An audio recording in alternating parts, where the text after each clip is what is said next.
Halo, saya Nidia Ferdi dari 1051 dan pada kesempatan kali ini saya akan melakukan uji larutan elektrolit menggunakan beberapa larutan.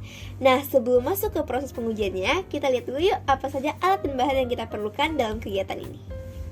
Nah, jadi alat-alat yang kita butuhkan adalah yang pertama kabel, baterai, bohlam, 2 buah paku, lakban, gunting, gelas, dan tisu.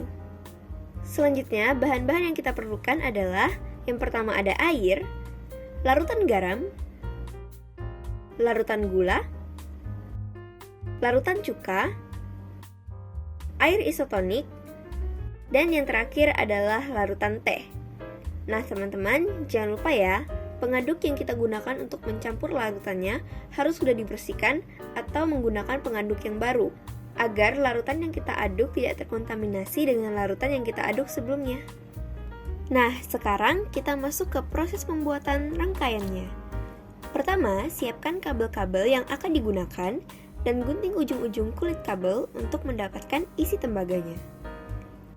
Kemudian, lilitkan tembaga kabel pertama pada paku. Ambil kabel lainnya dan lilitkan juga ujung tembaganya pada paku yang satu lagi. Setelah itu, ujung tembaga lainnya pada kabel tersebut dililitkan pada bohlam.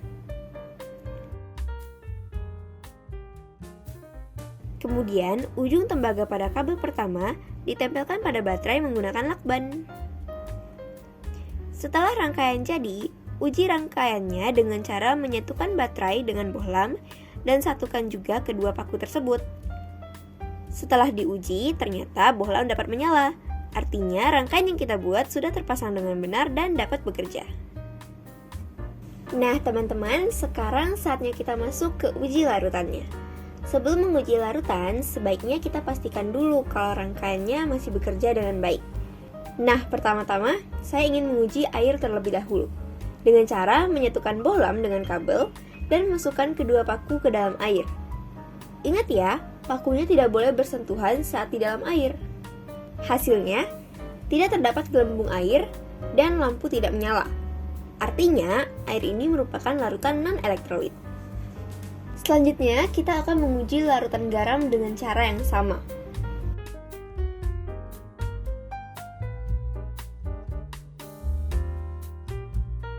Hasilnya, terdapat banyak gelembung air pada paku, namun lampu tidak menyala.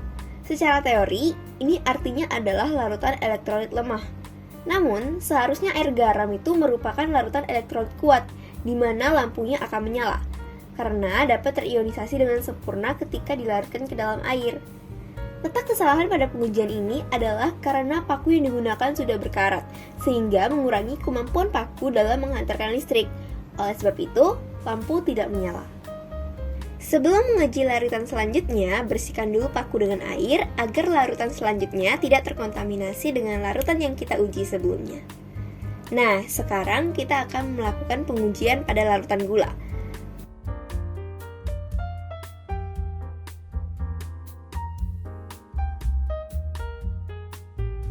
Hasilnya, tidak terdapat gelembung air dan lampu tidak menyala.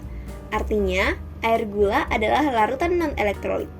Karena senyawa pada gula tidak mengalami ionisasi saat dilarutkan ke dalam air, sehingga tidak bisa menghantarkan listrik. Selanjutnya, kita akan melakukan pengujian pada minuman isotonik. Hasilnya, terdapat banyak gelembung air, namun lampu tidak menyala.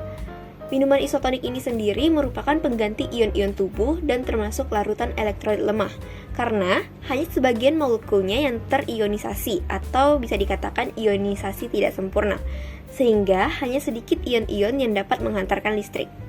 Sekarang kita akan melakukan pengujian pada air larutan teh. Hasilnya tidak terdapat gelembung air dan lampu tidak menyala. Sama halnya seperti larutan gula, larutan teh merupakan larutan non-elektrolit, karena senyawa pada teh tidak mengalami ionisasi saat dilarutkan ke air, sehingga tidak dapat mengantarkan listrik. Yang terakhir, kita akan menguji larutan cuka. Hasil yang didapatkan, terdapat sedikit gelembung air dan lampu tidak menyala. Hal ini menunjukkan bahwa larutan cuka adalah larutan elektrolit lemah, karena hanya sebagian molekulnya yang terionisasi atau terionisasi tidak sempurna, sehingga hanya sedikit ion-ion yang dapat menghantarkan listrik. Nah, teman-teman, sekian hasil dan kesimpulan dari uji coba kali ini. Semoga bermanfaat. Terima kasih.